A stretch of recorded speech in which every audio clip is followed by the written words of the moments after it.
My name is John Hanold. I'm from Penn State University, and we're going to talk about confidentiality.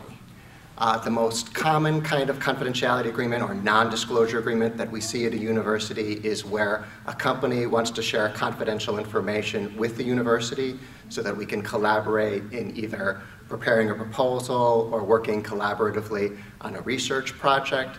And one of the terms of an NDA or non-disclosure agreement that we have our biggest challenges with is a confidentiality period. Basically, universities want the confidentiality period to be short, and the companies giving us their confidential information want longer confidentiality periods. So that's where there is a negotiation between the university and the company. The primary reason why universities need short confidentiality periods is because people leave. Students graduate, graduate students go off, postdocs go off to new institutions. So we don't typically want to have confidential information in our possession for more than 5 years. We don't want students and other personnel walking off with that information and sharing it with competitors of the companies that gave us that information. That's a difficult thing for us to control. That's one of the main reasons why universities object to receiving trade secrets from companies. Trade secrets have to be kept confidential, basically, forever, and that's a very big institutional risk to accept things like that. So we argue for shorter confidentiality periods. There are some reasonable differences between industry sectors. Biotech and information technology changes very rapidly, so there's really very little justification for long confidentiality periods when working with companies in those industry sectors.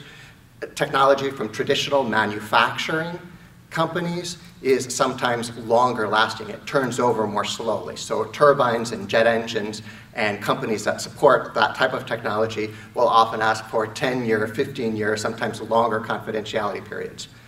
If you feel like you want to accept that type of information, here are two things that you can do to manage your risk. First, you can try to segregate who gets the information. So if you need to take information that has a long confidentiality period, see if you can reserve it so only standing faculty members have access to it, and don't give that information to graduate students or postdocs who will be leaving the institution.